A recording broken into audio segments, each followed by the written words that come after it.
Hey, it's Jason with Duramo Advisors again. And for this week's video, I wanted to make something special for a bunch of people in jobs that are very near and dear to my heart, which is the product managers, the product marketers, program managers, all the folks who help engineering and help sales make products great and sticky in the market.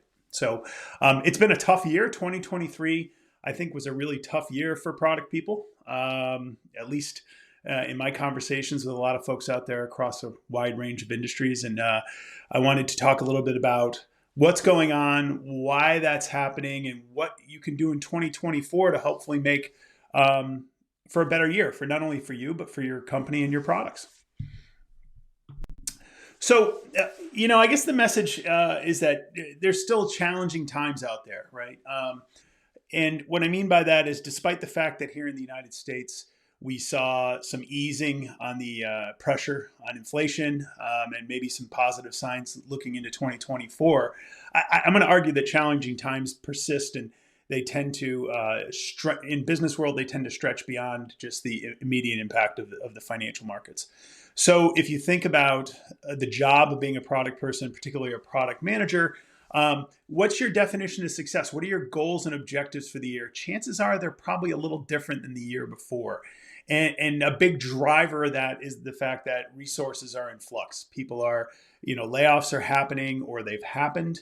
There's the classic executive mandate from above that says we all have to figure out how to do more with less, which is a lot easier said than done, right?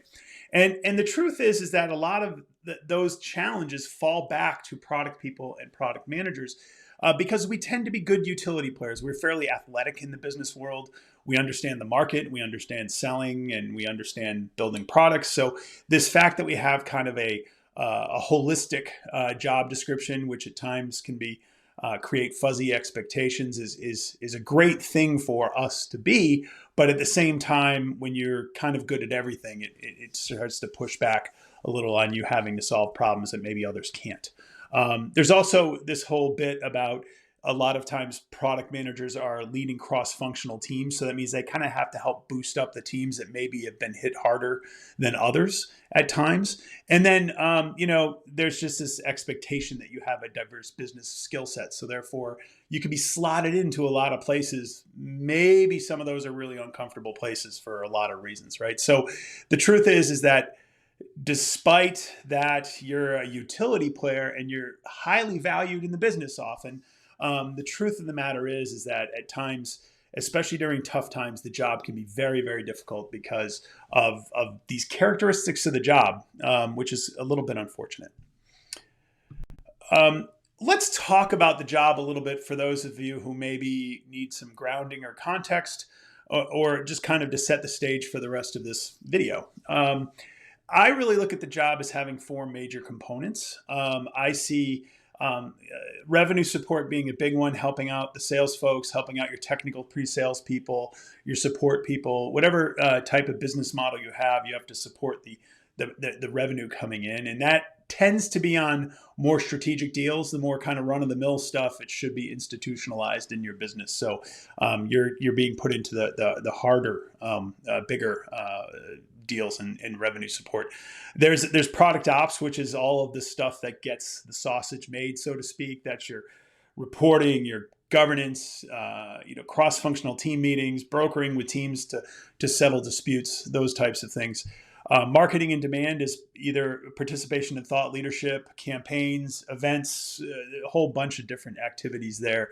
And then, of course, planning and strategy is probably why you took the job. You wanted to have an impact on a product line or an offering of some sort. You wanted to be able to kind of set the direction. That's really the big draw when a lot of people take the job on. And that's a really interesting place to kind of jump off, right? So let's talk about this, right? Ultimately, it doesn't matter if you're the CEO or you're an engineer or you're a salesperson or anybody else in the corporation you work with.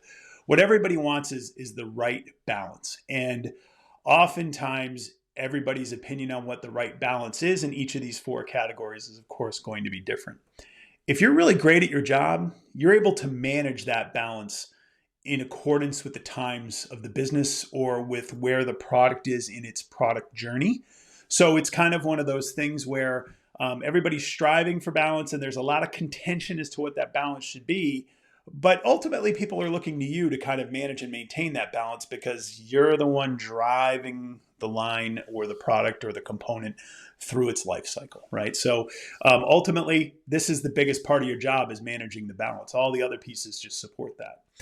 There's a trick though. So when times are tough, and I think we're still in a period where business times will be tough and there's a lot of stress and strain upon the business, I think that what happens is the balance gets completely upset, right? Because what will happen is people will push their needs to the now versus the later. They get into kind of this fight or flight mode, and you start to see a lot of emphasis be put into not only the operations because there's maybe been reductions in force, or there's morale problems, or something's happened to the roadmap. Now all of a sudden you have to have a much more active hand in the day-to-day internal stuff.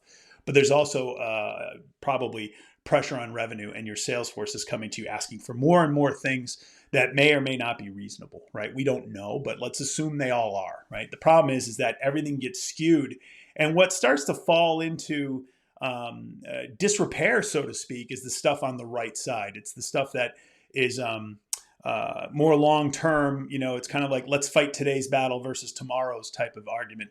And to be honest, you're not going to get a lot of support from your management if you try to push back on this pressure too much.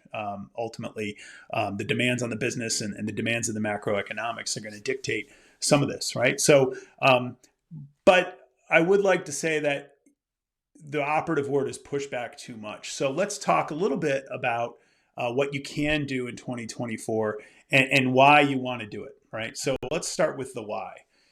If you lose the balance where everything skews leftward, it really starts to become a bad thing. And I've seen it before, I've worked in it before, where it really starts to do some really unkind things to the team and ultimately to the company long term. The first thing is for you and your team, it's a huge morale buster, right? Because again, the things that drew you to the job are now maybe not prioritized at all. So now it's kind of like, are you doing the fun stuff? Or are you doing all the crappy stuff that comes with the job? So it tends to have a big impact on team morale. The other thing that tends to happen here, which is people will introduce what they'll think is a temporary fix, these Band-Aid fixes. But when things get better, they never get fixed. All of a sudden, that Band-Aid and exceptional process is the institutional norm. And that just is, you really want to avoid that slippery slope, right? The other problem you have, which is a little more serious, is if all of your time is being spent on the operational stuff and you're not doing anything to contribute to the more strategic or long-term thinking, all of a sudden management will look at that and go, well, these are generally highly paid individuals, right? In terms of compensation versus other job codes in a company, they're going to go, these people are highly compensated. And all they're really doing now is managing a bunch of meetings. They're not driving the future of the products. And all of a sudden, you start looking, not necessarily as someone who's providing a value commensurate to your pay scale. And that's a problem because that can lead to bad things for you or your team or your budget, right? Now, more kind of holistically, if you look at the company, when times get bad, it's not just your company that's doing bad. A lot of companies are doing bad. A lot of industries are doing bad. And ultimately, when a company is doing bad and they're a customer of yours, what they're looking for from you is some form of assurance. They want to make sure you're going to be around in 5 years. They want to keep investing in you because they've already made an investment in you, and they want that assurance from you. And if you aren't able to provide kind of a view of the future, that really changes their perception of you as a company. And that's a problem because you're, in a lot of ways, the face of the company or the face of your product line. And that can erode the confidence in your company. And that's a real challenge. And it also can happen on the marketing front. Generally, in terms of outreach, customers, if you're trying to get new prospects in or trying to drive demand, people will have a perception of the company coming in. And if you're not able to kind of paint a better picture of the future or something more promising coming down the pike, well, people aren't necessarily going to want to jump on board either. And then the other thing that everybody discounts in product is the fact that most of the actions a product manager takes have an impact that's possibly 2+ years out. So decisions you're making about today's roadmap may be not going to have an impact on revenue for a couple of years. It may not have an impact on pipeline for a while, maybe a year, and it may not have, it may actually hurt you down the road in terms of things like technical hygiene with your product. If you're making decisions to emphasize features versus cleaning up technical debt, that starts to pay, those kind of things start to compound, and a couple of years from now can bite you. So the truth is that despite that there's this pressure on you to kind of balance leftward in my chart, you really have to find ways to kind of work it the other way, right? So let's talk a little bit about that, and let's talk about how we can restore balance in 2024. And I'm giving you product folks a few calls to action and some ideas here to hopefully help you out. The first is, in the revenue support, the biggest thing is, how can you scale yourself better, right? There's only one of you or only a few of you doing your product. And what I found is that there's a growing desire in the world of sales for more on-demand enablement. And that means things like podcasts or recording Zooms and just putting them up on a website. You don't need to fly people in from all over the place and sit them down and feed them and make them do labs for 3 days. They really are looking for more consumable stuff so they can actually get it and have it just in time to go meet customers. Out in the field, there's going to be people who are championing your product either by job description or by interest. Help mentor them. Take a portion of your time and mentor them. Don't just meet them on the way to the sales meeting or talk to them in prepping for the Zoom conference with a customer prospect or something. And then the other thing I could do is just subtly reinforce that materials are out there to help.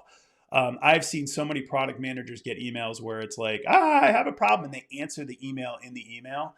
But a better way to do it is actually to link them to where the information is. So ultimately they start to learn that, hey, this is where all the good stuff is. I can self-service now and I can scale better, and product managers aren't spending so much time writing emails.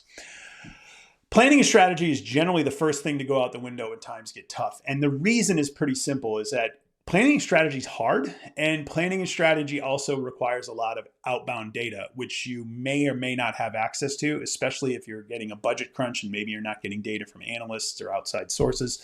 The best thing I could say there is, if you're in a bigger company, you have analyst relations folks, try to cash in as many favors as you can to get data. I'm also going to say there's some promising things going on with Gen AI types of solutions out there, where you can start to do competitive analysis, market analysis, start to pull in data from places and understand it in a more contextual way to maybe speed up and accelerate or even automate your planning process. And then lastly, focus your efforts. Be very clear about what you're planning for. Scope it well, get people to agree to the scope, and then execute there instead of trying to reinvent everything, right? Really kind of zoom in on what needs the most effort and prioritize and focus. Product operations, I'm just going to say a lot of times this is on you guys, product management people. You got to stop managing and start leading.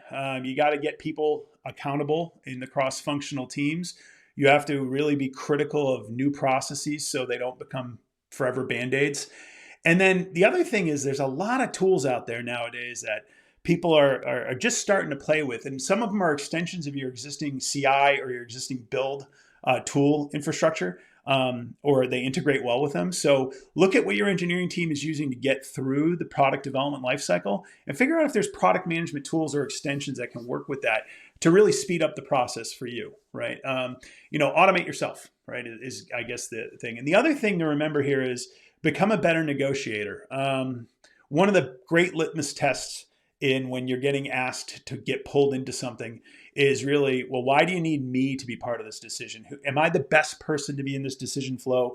Am I the best person to be sitting in these meetings when I only need to be informed about it? So really start to become more scrupulous with your time.